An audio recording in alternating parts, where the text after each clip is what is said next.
It was just another workday. I was putting together an updated settings guide for you, diving into parameters and running tests. To make things easier, I recorded a convenient benchmark and set up clear frame rate graphs. But at some point, something started to feel off. Every time I tweaked the graphic settings, it seemed like nothing was really changing. The visuals got worse and worse, but Rust just kept lagging the same way it always had.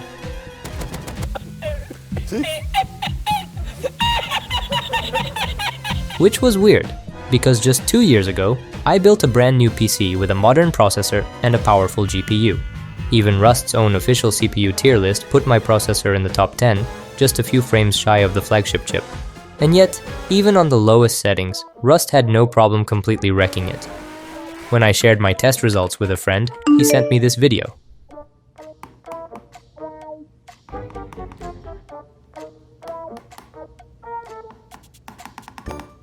And just like that, the budget for this optimization guide jumped by $1,000 in 15 minutes. Online orders, a 3-day wait, setup and tuning, and finally, hoping to see my glorious 124 frames, I launch Rust. Hey, this is Woodcocker. Not long ago, I ran an experiment where I tried out different optimization tips I found online. I typed in random launch commands from forums, messed around with Windows settings, and crawled through every corner of the NVIDIA control panel. If I had to sum up all the results in one sentence, most of those methods are complete bullshit. YouTubers and players just copy old or unverified info from each other without testing or actually understanding how any of the tech works. In reality, most of these so-called optimizations either do nothing or actually make things worse. This video is my response to that mess of bad optimization advice. Today, I'll show you what actually works to boost your frame rate for free. We'll find out if Rust can run off a regular USB stick, how many frames a single core CPU can push out, how one BIOS setting can eliminate all your stutters, and why installing the game straight into RAM might be a good idea. And while this video can be watched just for fun, it's packed with valuable tests and serves as a prelude to the upcoming full optimization guide. That guide, by the way, is nearly done. And if you're subscribed to my Patreon, you can already access a full spreadsheet with detailed settings for every option in the game. It includes regular and hidden settings, useful binds, performance test results, descriptions, and practical tips. The link's in the description, and the full guide will be out in early July. But before you tune your game, let's fine-tune your PC a bit. Watch this video closely, and I'll show you how the exact same machine can run Rust like this. Or like this. You've probably heard it more than once. You need to install the game on a solid-state drive. But when you think about it, has anyone actually tested how Rust behaves on different types of drives? What if SSDs aren't even that necessary? Okay, sure. The speed of your drive obviously affects how fast the game launches and how long it takes to load into a server. That's not really up for debate, but once you're already in the game, does it really matter what kind of drive Rust is installed on? Well, I did some testing and learned a lot of interesting stuff. Let's start with a simple head-to-head test.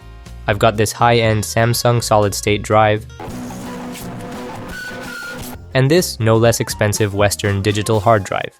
Both are expensive, high-quality drives, but very different when it comes to speed. In fact, the SSD is about 20 times faster. I installed Windows on both drives, downloaded Rust on each, and played the game. First thing that jumps out, launch and load times. On the SSD, Rust launches in seconds, and you can load into a server in under 2 minutes. The HDD doesn't stand a chance here. Total load time was almost 15 minutes. That's 5 times slower. But what happens after you're in-game? Here's where it gets interesting. This is a frame time graph. The higher the frame time, the slower the frame is rendered, which means lower frame rate. Each of these spikes represents a stutter. A spike this big feels like this in the game. And this one, it's going to hit hard. What you're looking at here is gameplay on the hard drive. Now here's what the same graph looks like on the SSD. Frame rate is about the same. In fact, average frame rate on the hard drive was slightly better.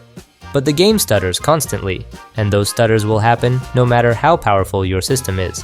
And here's the kicker. What matters is where Rust is installed, not where Windows is. I tried running Rust from the hard drive while booting Windows from the SSD, and things got even worse.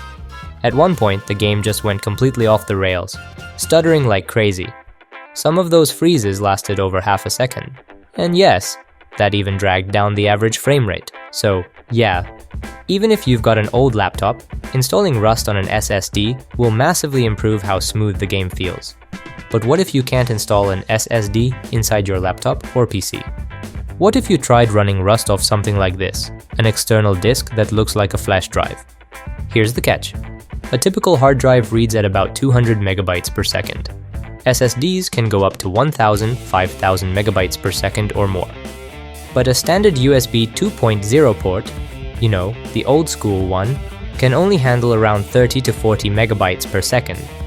So even a regular hard drive gets massively throttled if you plug it in through one of those. Now, obviously the people who made this external SSD aren't idiots. It supports faster USB standards, but if your laptop only has USB 2.0 ports, that won't help you. Anyway, I got curious. What happens if you take a fast SSD, plug it into an ancient USB port, install Rust on it, and try to play? So, I copied the game files over, switched the port, launched the game, and...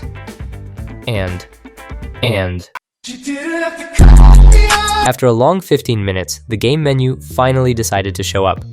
At that point, I'd pretty much lost hope of actually getting into a server, but the moment I hit connect, the game just took off. 2 minutes later, I was in, and greeted by a surprisingly smooth frame rate.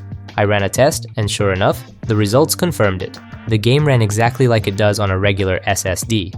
Now, I get it, this might all sound a bit strange to you, but there's a perfectly logical explanation.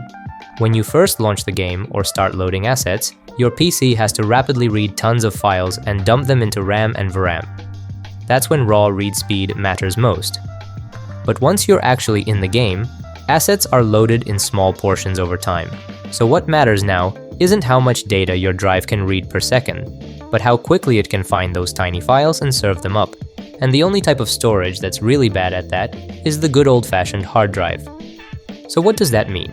That this little flash drive, plugged into a laptop with no SSD, can actually run Rust better than its built-in hard drive?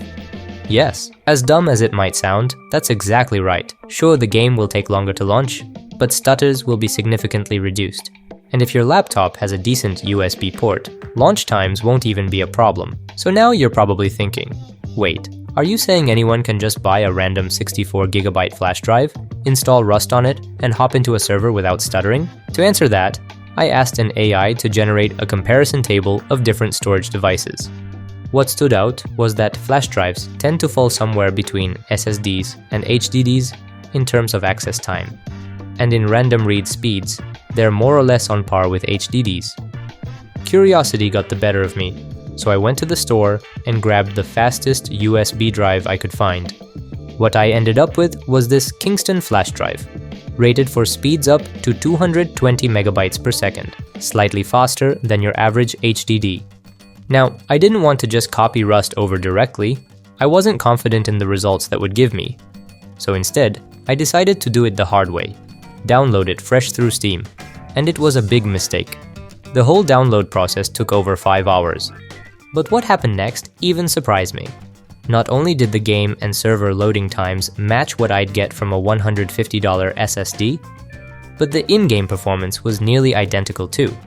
Which means, yep, to play Rust without stuttering, you don't even need an SSD. A good flash drive is enough. And then, I had a dumb idea. What if I installed Rust directly into RAM? I mean, actually preload all the game files into system memory.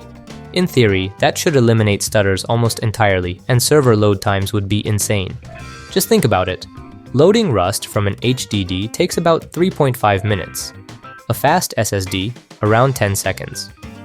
RAM should take less than 1 second. I asked ChatGPT to update our storage comparison table to include RAM, and just look at these numbers. 10 nanoseconds access time? I had to try this. A little bit of Googling later, I found out that yes, this trick is actually possible. Even though RAM isn't designed to hold data permanently and wipes everything as soon as it loses power, you can temporarily turn it into a virtual drive. And get this, moving a full 40GB Rust install from SSD to RAM takes less time than it'll take you to like this video. Watch this.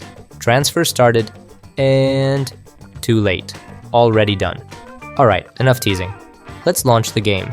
So Rust launched in just 10 seconds, and I loaded into the server in 1 minute and 40 seconds. That's basically not much faster than my main drive usually gives me. Looks like at this point, the speed is bottlenecked by other factors, like CPU performance or file system limitations. But anyway, that doesn't matter. Let's run the test and see how the frame rate and stutters are doing. Here's our baseline graph from the SSD, and bam, here are the results. Not only did the 0.1% lows jump by nearly 25%, but in a super heavy scene, we suddenly got, wait for it, plus 43% FPS. By the way, remember this scene, you'll be seeing it again later in the video. So, what does all this mean? If you've got 64 GB or more of RAM, preloading Rust into memory before a big event, raid, or anything important can be a game changer. Not only will it help reduce stutters, but it can also boost your frame rate by quite a bit. The only downside? If your PC suddenly shuts down for any reason, Rust gets wiped from your RAM, completely gone, as if it was never there. But boosting performance doesn't stop there. Have you ever actually tuned your RAM? People often underestimate those little sticks, thinking they can just slap them in until they click and call it a day. In reality, properly setting up your RAM is one of the most crucial things you can do in Rust. Since we're already talking about RAM disks and wild 64 GB setups, let's bring it back to earth for a moment. How much memory does Rust actually need? Usage changes from update to update, but right now, Rust alone eats up around 13 GB. Add your OS, anti-cheat, background apps, and boom, you're easily over 16 GB. And the game doesn't exactly clean up after itself. The longer you play, the more junk piles up in memory. Rust once managed to consume 24 GB on my system. If you play for long sessions, bind a key to the command gc.collect. It won't fully clean the trash like a restart would, but it helps a bit. Bottom line, if you've got 16 GB of RAM, no matter how powerful your rig is, you might run into stutters or even crashes. Yup, here we are. 32 GB is now the new recommended minimum. When I started playing Rust, even 8 GB felt like a luxury. But it's not just about how much RAM you have. RAM has other cool characteristics too, like channel configuration. You've probably noticed that RAM is often sold in kits of 2, which seems weird, right? We don't usually buy SSDs or CPUs in pairs. That's because most systems support dual channel memory. So if you use 2 sticks instead of 1, you pretty much double your memory bandwidth. Don't come at me, you pedantic nerds in the comments, this is YouTube, not a PhD thesis on Rust. So why am I going on about this? Because if you're running just 1 RAM stick, that's a big no-no. How bad is it? Well, check this out. Here I'm riding the subway. Nothing too crazy. Then the jungle loads in, still decent. But within a minute, the graphs start to drift apart. And then, bam, on our favorite benchmark spot, we lose 20 frames per second, just because we skimped on the second stick. And that was on Ryzen, which actually handles RAM better thanks to its big cache. On newer Intel CPUs, it's even worse. The difference is so big, it feels like 2 completely different computers. And even if you do have 2 sticks, that doesn't mean you're safe. To work in dual channel mode, they have to be installed in the correct slots.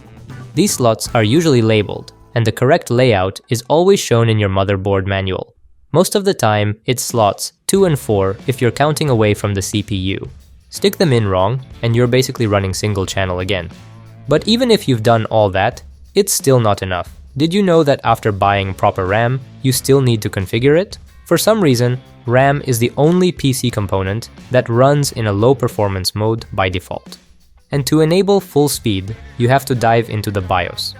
Super user-friendly, right? How to check it quickly? Download CPU-Z and compare the frequency shown on the Memory tab to the one on the SPD tab.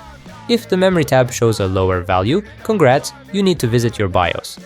To figure out exactly what to enable and where, just ask an AI and tell it your motherboard model. Why bother with all this? Because spending 5 minutes doing this will definitely give you more frames. The actual gain depends on your setup. On my old Intel rig with DDR4, I got a 10% boost. On newer Intel with DDR5, same thing, plus 10 FPS. Ryzen, on the other hand, a sad little plus 2%. But hey, it's something. So now, you got 2 sticks of RAM in the right slots, XMP or DOCP enabled. Time to relax? Well, mostly, yes. But if you've got 15 spare minutes and at least a couple of brain cells, you can squeeze out even more free frames. Just open a chat with an AI and feed it the info. Here's my RAM, here's my motherboard. Ask it to pick optimal timings and frequencies that are both stable and efficient. Then, hop into the BIOS, dial in the settings it suggests, and run a quick stability test. And guess what? The AI can help you with that too. Let me say right away, I didn't measure the difference on Intel because I didn't want to mess with someone else's BIOS. But even on my red-headed AMD whatever man CPU, I managed to squeeze out a 6% boost in 0.1% lows and a 3% increase in average frame rate in just 10 minutes. I think there was more to squeeze out, but honestly, it already felt good enough. If you add those 5 frames to the earlier gains, we're already looking at a solid performance boost. And we haven't even touched the CPU yet. Well, actually, we're touching it right now. When it comes to CPUs, the first thing we need to talk about is something called CPU Affinity. This console command made quite a splash a couple of years ago, and the benchmarks were, let's just say, all over the place. Some people saw plus 30 to 40 frames instantly, others noticed absolutely nothing. In short, this command came about because of Ryzen's dual-chip processors. They have so many cores that the game didn't really know how to deal with them. With CPU Affinity, you could literally tell Rust which cores to use and which to ignore. Here's a great benchmark video by Karen's as an example. On the left, all 12 cores are visible to the game. On the right, only the first 6 are active. And as you can see, the difference is not just noticeable, it's massive. Rust actually runs way better on just 6 cores than on all 12. However, nowadays you won't see such a drastic difference anymore, because the devs added a setting called Automatic Processor Affinity right in the options menu. It automatically disables the extra cores. Still, even if you don't have a 12-core Ryzen, make sure this option is enabled. Here's why. Let's assume I watched that benchmark video and thought, hey, I've got a Ryzen too, let me try that same setting. So I entered the same CPU affinity value. And yeah, my CPU is powerful, but I basically downgraded my 8-core processor to a 6-core one, and I didn't even notice because the frame rate drop wasn't huge. Then I tried something even dumber. Set Affinity to just core 0 and ran Rust on one single core. And guess what? It still ran. So if you want to be 100% sure Rust is using your CPU properly, just enable Automatic Affinity in the settings and forget about it. The only exception to this rule is if you're running Intel 12th Gen or newer, which use hybrid cores. These chips have 2 types of cores: performance cores for heavy tasks, like Rust, and efficiency cores for background stuff. On these CPUs, manually telling the game not to use the efficiency cores can make a noticeable difference in specific scenes. For example, on my i5-13600, just disabling the E-cores gave me plus 10 frames per second in this jungle scene. That's literally just from blocking the weak cores. And for some reason, the developers didn't account for this. Even if you enable Automatic Affinity, Rust still uses those low-power cores. If all of this sounds a bit much, no worries. Check the video description for a link titled Disable Extra CPU Cores. There, I have listed optimal CPU affinity values for different CPU models. I put that list together myself, and yes, the link goes to my Patreon. As you've probably noticed, there's no sponsored content in my videos. Patreon support is what makes this channel possible. Back to CPU affinity. Let's lock it in. If you have an Intel 12th Gen or newer, follow the link and use the values listed there. For everyone else, just enable Automatic Processor Affinity in the Rust settings and forget this command exists. Now, there's one more thing that can help your CPU, a little tech called GPU skinning. This feature offloads some animation calculations from the CPU to the GPU, and since Rust already leans heavily on the CPU, this can noticeably boost in heavy scenes. Here's a comparison from my favorite Outpost scene. Even on ultra settings, where you'd expect the GPU to be maxed out, turning on GPU skinning gives us 53 frames versus 38 without it. Enabling it is easy. Just go to Steam, opt into the beta branch with the same name, GPU skinning. You'll see the word test next to the game name, and the game will prompt you to enable it. But keep in mind, it's still experimental and doesn't always perform miracles. In fact, it can tank performance in crowded situations. Spawn 100 bots in one spot, and boom, your framerate chart turns into a comb. That's your GPU struggling to animate all those characters. The CPU actually handles that better, even on low settings, giving more consistent frame rates without stuttering. To make sure wolves didn't just eat my frames, I recorded a short demo where my character jogs around a calm, NPC-filled outpost. And that's where the results speak for themselves. On low settings, GPU skinning gives you higher frame rate, because your GPU has breathing room to handle animations. On Ultra, it's the opposite. The CPU has extra capacity for animation, while the GPU is already maxed. That's why disabling skinning gives better performance at Ultra settings. If I had to sum it all up, I'd say this. GPU skinning is definitely worth trying, especially if you've already upgraded your graphics card but haven't swapped out your CPU yet. And the last thing that might help squeeze more out of your processor is overclocking. That said, I won't give any universal advice here. This stuff depends heavily on your specific setup, so I'll just tell you what worked for me. With a couple of simple tweaks in the BIOS, I managed to bump my CPU frequency by 175 MHz, which gave me a solid 6.5% boost in frame rate across the board. Not a game changer, but hey, it's a free upgrade. There's one more setting you should definitely change for Rust, this one right here in the Windows settings. Just like GPU skinning, it offloads some CPU tasks to the GPU, but unlike GPU skinning, it doesn't play nice with Rust. In fact, it consistently cuts your frame rate by around 5%. Just turn it off. Now, I also tested a bunch of other stuff. Toggled game mode on and off in different scenarios, played around with resizable bar, tweaked CPU priority, switched DirectX versions, changed the location and size of the page file, flashed different BIOS versions, overclocked the GPU, but none of that made a meaningful improvement. Some of it made things worse, most of it just wasted my time. And now, what you're seeing in the background is 2 benchmark runs. Same PC, same game, different graphics settings. But the main difference is the hardware configuration. So tell me, which version of Rust do you prefer? Make sure to share this video with your teammates, so their game doesn't start stuttering in the middle of a clutch fight. If I helped you out today, even just a little, drop a comment below. I'd love to hear from you. And if you want to learn how to properly optimize your Rust graphics settings, don't hesitate to subscribe to my Patreon page. It gives you access to a ton of useful stuff and really helps me not to starve to death. Catch you in July.